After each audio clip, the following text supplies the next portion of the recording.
My name is Iqbal Hussain. This webinar is about South Asia and the First World War. It is part of a project the National Archives embarked upon in 2016 with the historian Rosina Visram, which includes blog posts, an education resource, and audio plays. The webinar will introduce, in a little more detail, some of the more remarkable documents we uncovered whilst researching for a project called Loyalty and Dissent. It will hopefully act as a starting point for others to follow up on their research.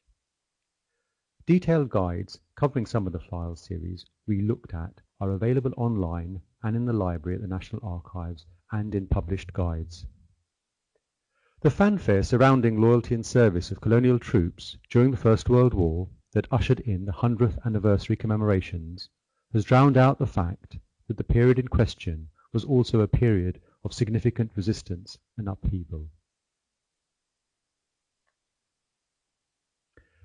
This webinar will start with a short introduction, then show how you can conduct a search using index cards and the process you can undertake to convert the numbers on the cards into a reference that can be used on discovery, and from there for a file to be called up for you to use. Finally, we will look at a number of key documents and use these to bring out in some more detail the issues arising, which will help the listener follow up on further lines of inquiry.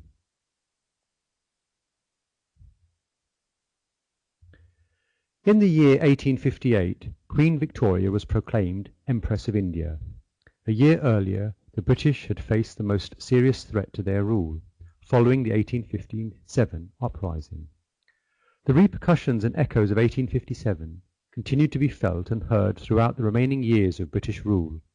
Whilst the British were able to assert their power and authority over India after 1857, in no small way through their control of the military in India, they increasingly faced more determined and better organized anti-colonial resistance.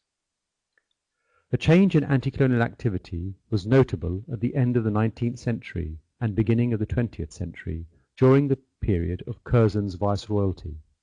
However, historians have located the most significant shift to 1905, the year in which Japan defeated the Russians, the first time an Asian power had fought and defeated a European power. It was also in this year that in India the nationalists protested against the partition of Bengal. However, it was not until the eve of the First World War that matters came to a head between broadly two opposing factions, those loyal to the British and those opposing their rule.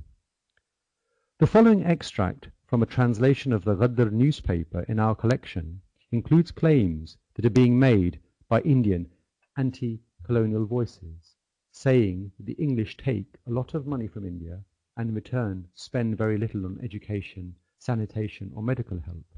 However, it says they spend the majority of it on the upkeep of the army. A transnational network had been forming over the decade prior to the start of the war, gradually locating itself outside those areas under British control and influence. For these anti-colonialists, the start of the First World War was an opportunity, with the British vulnerable and the Germans ready to aid them, to hatch varied schemes, including armed invasions, mass uprisings and coups, brought together under the banner of Ghadar and its newspaper.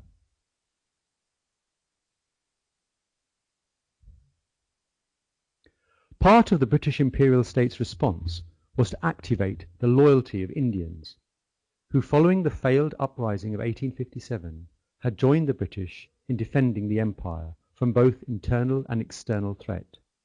One such group were the Sikhs. The Punjab, where the Sikhs mainly came from, was valued for its loyalty. The Sikhs made up a disproportionate number of the troops that the British relied upon compared to their numbers in the population. This image of Sikh troops from after the First World War is one of a set of rare images we have that speaks to a sense of loyalty that has been made much of as part of the 100th anniversary commemorations. The nature of this loyalty is much contested, some arguing that the Indians chose to join the British colonial power, whilst others have argued that this was a far more mercenary affair. It is certainly possible to draw distinctions in terms of motivations between India's contribution and that of the British dominions at the time.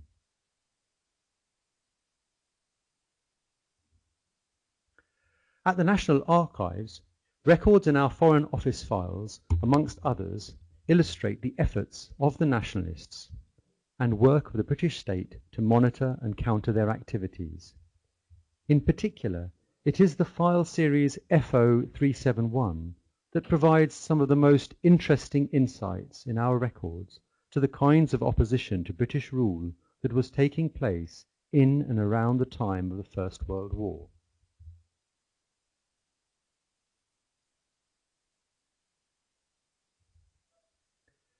FO 371 is one of the most requested series covering Foreign Office correspondence. It holds 300,000 volumes. These are bound sets of loose papers with a variety of items included, such as newspaper clippings and photos. To conduct a search using FO 371, you need to do the following. Visit our Discovery page and from here browse our research guide. Choose the research guide for the Foreign Office.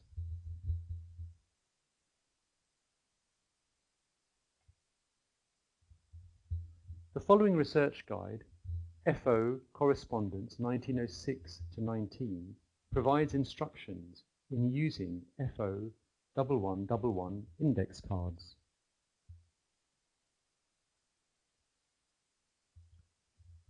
Choose an appropriate letter range for the index cards.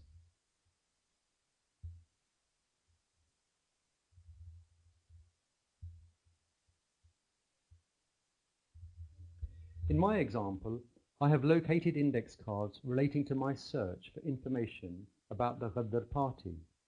As you will note, it refers me to India, anti-British agitation in US, in brackets, also censorship.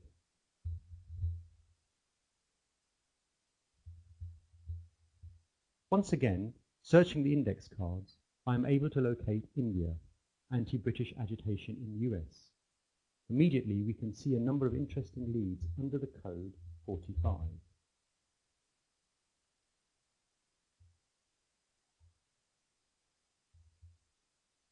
Using the term code 45 in our advanced search and the reference FO 371 and the date range 1914, I get a series of results.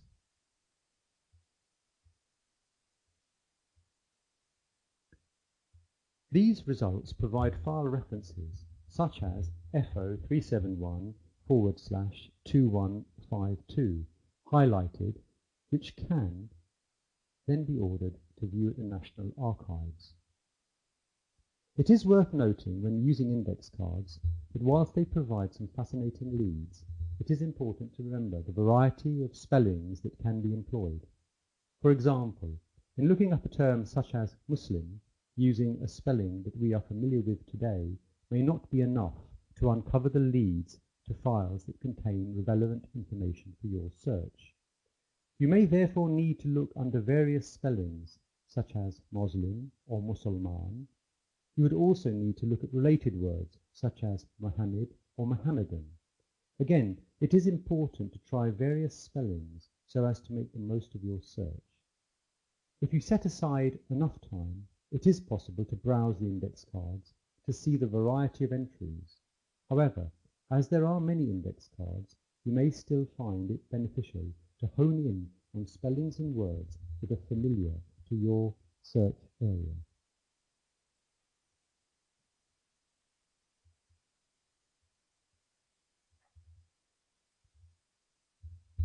The following file includes a report by an informer for the British, Daddy Bajour. Bajour, in his report, outlines the concerns of some Indian students who have moved to the US and are increasingly concerned at the anti-British views that they are being exposed to by radicals. At the same time, he notes that other students have more readily accepted these anti-British views and turned to more violent expressions of their discontent with continued colonial rule. His report then goes on to say that it is not only students and radicals that are active in the US, but also peasants from India who, in seeking a better future, have confronted racism and immigration restrictions, which they resent. From the first decade of the 20th century, the numbers of Punjabis emigrating year on year was growing significantly. For many of the poorest, it was economic drivers fueled by famine and agricultural discontent. At the same time, political dissent in India was increasing, and the British rulers sought to suppress seditious political activity, both in India and wherever else it was able to take place. The USA, at the start of the First World War, still remained a place where Indian revolutionaries could be openly active, and coming into contact with Punjabi labourers emigrating in search of work, a natural audience for grievances came into being. Unable to use military force against these dissident voices, the British decided they would try and suppress activity wherever possible, using information to gather evidence of their activities, particularly of students and nationalist leaders.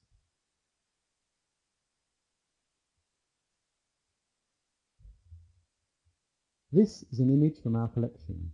It is a picture of recruits, and the image is catalogued as Sikh raw recruits. It may have been similar men who enlisted to fight in the First World War. Some challenges that have been identified in engaging in research into the lives of these recruits include the low literacy rates from which recruitment was done, and a stronger oral tradition which limits the written record, the difficulty in retaining service records as countries changed and records were not preserved, for example, following the partition of the Indian subcontinent, and in the post-colonial period, questions raised by newly independent nations about those who served the colonial power, and a focus on studying the nationalist journey to power. One example is the challenge in using what has become a very important source for Indian soldiers in the First World War, the letters that the soldiers sent and received. The collection is currently housed at the India Office Library, part of the British Library, and consists of 4,000 pages.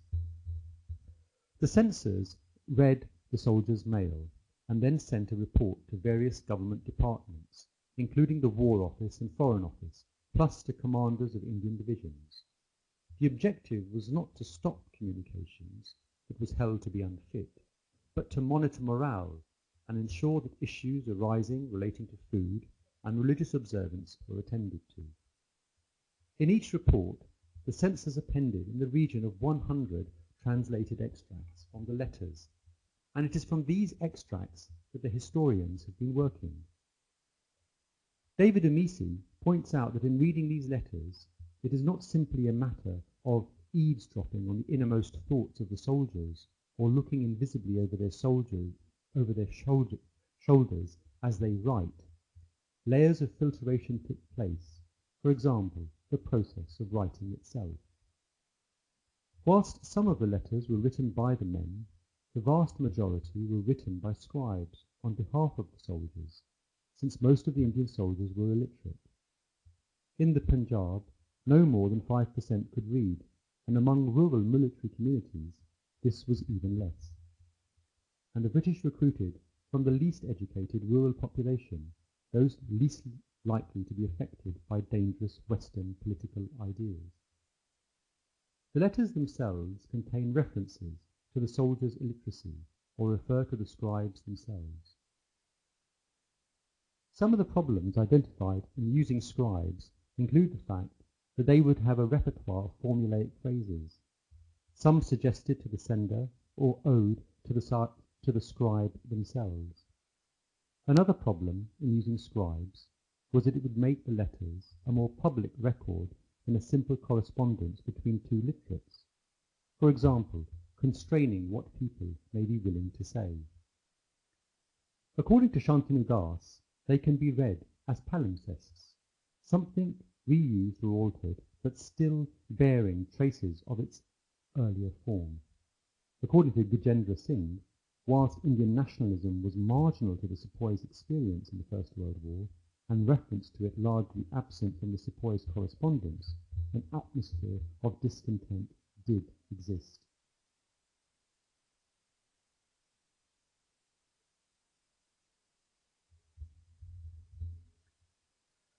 This is an image from a war diary from our collection relating to the story of Buta Singh, an Indian sepoy serving in the First World War. Buta Singh, with a number of colleagues, saw it as a matter of shame that a rifle had been left in the field of battle, and in an attempt to retrieve it, he was killed. One of the more fascinating and intriguing aspects of the war has been the motivations of the sepoys who fought in the war. Ramisi says that whilst the Indian army under the British has often been portrayed as a mercenary force, if you look more closely at their military service, it suggests that recruits also made a deliberate choice after weighing the benefits and drawbacks of enlistment. The main source for recruits into the Indian army were peasants. These were men who could not afford to rely on the land alone as a source of income. The importance of pay to these groups was also reflected in the fact that they would remit much of their pay to their families or save money so that it could help their families when there was a bad harvest. There were also those for whom a martial image resonated. For example, in the case of the Rajputs, it was an assertion of identity, an image they had of themselves as warriors. So a martial image or community tradition of military service could also influence the choice to serve. It is also important to note that recruitment was not necessarily always voluntary, and at times a quota system was in operation, which led local officials to resort to intimidation, bribery, and even kidnapping. It was not only what motivated the men to fight, but what kept them fighting.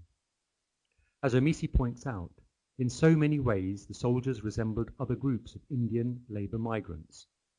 But he also points out that there was something distinct about this group too, because when an army goes to war, you need something else to sustain them, so that they are willing to fight and if necessary die. For Ramisi, this requires an examination of other forces, such as honour, identity and loyalty, which he says sustained the Indian army not only during war, but also in peacetime. He highlights the example of the role of izzat, or honour, as featured in the translated extracts from the letters. This is the time to show one's loyalty to the Sirkar, to earn a name for oneself. To die on the battlefield is glory. For 1,000 years one's name will be remembered, the sepoy wrote. Also, a mother writing to her son in 1917. You went to war in 1914 and are still fighting the king's enemies on the field of battle. I am heartily grateful to you for the faithfulness and loyalty and will remember it to my dying breath. Another strand linked with izzat or honour was the idea of shame or sharam, where disloyalty was seen as shameful.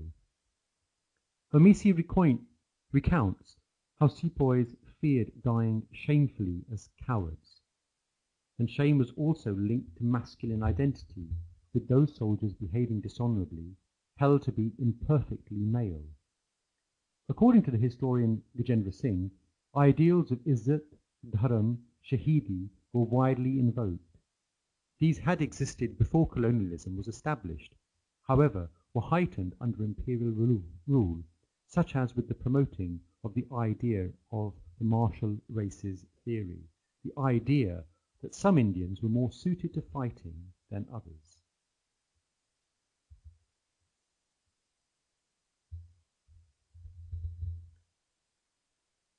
Of course, not everyone could be a soldier.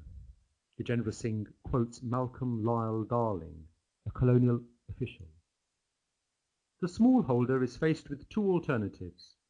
Either a supplementary source of income must be found, or he must be content with low standards of living that bondage to the moneylender entails. The bolder spirit joins the army, the more enterprising emigrate. According to Ghadar Singh, there was a shift in revolutionary nationalist activity away from elites in towns and cities to communities of migrants abroad. Those Indians who left and settled, for example in North America, organized themselves politically to fight against anti-immigrant racism. Initially, attempts were made to appeal to the imperial state for help, but when these fell on deaf ears, the Indians turned once again to India as a place that could fulfill their aspirations. Maya Ramnath identifies some of the groups which historians have referred to as the radical diaspora. For example, intellectuals who travelled to Tokyo and London to study. Tokyo became a stronghold, according to Ramnath, for an international community of radicals. A significant outflow of students from India occurred after the Japanese victory against Russia and the British partition of Bengal. Or radicals, people like Shyamaji Krishnavarma, who founded the India Houses. According to Ramnath, it was at the India House in London where one of the more prominent radicals, Pakhr Singh, came after abandoning his studies at Oxford. Or soldiers. They were stationed all over the world, charged with securing Britain's interests. Discharged from service, many sought new livelihoods in the US, and according to Ramnath, constituted a pool of potential Ghadar or revolutionary recruits. According to a report from September 1917 that we hold at the National Archives, Pakhr Singh, whose photo is in the slide, is an ex-soldier who won 4 medals serving the Indian Army. The report says he had been in Panama for about 5 years and is planning to return to India to cause revolt. An accompanying record we have refers to the seditious activity of East Indians in Panama, East Indians being a blanket term used at the time for people from India. It's a report written by an official at the British Embassy in Panama, based on a report by a secret agent, Nanko.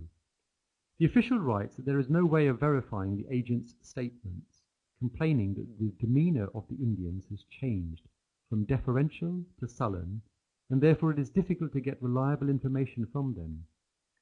The official concludes that whilst Nanko sometimes draws the wrong conclusions, the official will continue to pass on the agent's observations for the information of the Indian government.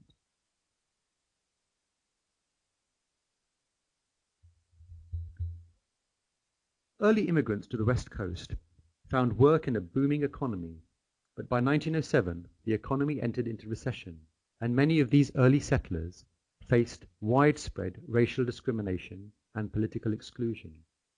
In 1907, the Canadian government stipulated that all immigrants arriving from Asia would only be permitted if they had $200, and in May 1910 they made entry even more difficult by passing the continuous journey provision. This made it possible for Indians to come to Canada, as there was no direct journey from India. This made it impossible for Indians to come to Canada, as there was no direct journey from India. The early pioneers got together and tried to challenge this, but were hindered by their poor level of English, and it was the arrival of Pakhr Singh on the scene that has been widely recognized as the catalyst for change. He was a brilliant student who got to Oxford. He left Oxford before completing his studies, networked with other revolutionaries, and planned for an armed struggle for the liberation of India. He was effective in mobilizing different sections of the Indian community and helped launch 4 initiatives. Firstly, with 2 others, he launched the Ghadar or Revolutionary Party of India. Secondly, his colleagues purchased a printing press. Thirdly, they launched vernacular newspapers in Urdu and Punjabi. And fourthly, they purchased a house in San Francisco that was the house of the publishing venture and serve as a meeting place. It was here that they printed weekly papers, anthologies of revolutionary poetry, and the chronicles of Indian heroic figures, and past armed struggles like the Great Rebellion of 1857. This slide is the front page of the Ghadar newspaper, published in the USA, and is part of a file that contains information gathered about seditious activities of Indians in the USA around the First World War. The Ghadar paper was part of a movement with its origins in the Punjab that sought to overthrow British imperial rule. The various headings at the top of the page include reference to the British Raj being the mortal enemy and that the youth of India should rush to arm themselves. One of the headings, lower down, says Hindustan is for Hindustanis, above a headline that refers to the chaos of the British Army in Egypt. Its message was uncompromising. On this front page, one of the headlines reads, "The reality of the British Raj has been laid bare," and goes on to list in sometimes quite stark and emotive language what the Ghadarites were arguing was the cost of being a colony. It goes on to say that under the British Raj we are seeing an increase in famines. The British do not face any consequences for killing Hindustanis or raping their womenfolk. There is a constant attempt to create a rift between Muslims and Hindus of Hindustan. It has been 58 years since the mutiny of 1857, and now there is an urgent need for a large-scale mutiny. The paper was a concern for the authorities, and efforts were made to alert people of its seditious impact and to stop its distribution.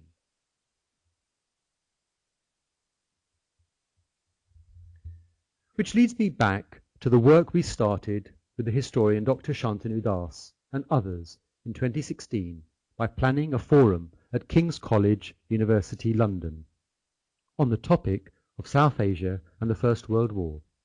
Shantanu, himself an English literature academic, has done some very important work in not only highlighting the cross-disciplinary nature of this endeavour, but also the very real need to move away from sanitizing the story of South Asia and the First World War. It was the opportunity to work with him and other colleagues that helped me to start to frame our project on loyalty in dissent. It allowed us to make the connection with Dr. Rosina Visram and start working with her on developing educational resources and to start to undertake some more intensive archival research, starting with our own collection at the National Archives. Maybe most excitingly, we collaborated with Tamasha Theatre to work with 5 playwrights who, following a visit to the archives and time for independent archival research, presented a series of short plays at the Rich Mix Centre in London. And in 2017, with the help of the Friends of the National Archives, we were able to record all 5 plays, which are now available on our media player pages.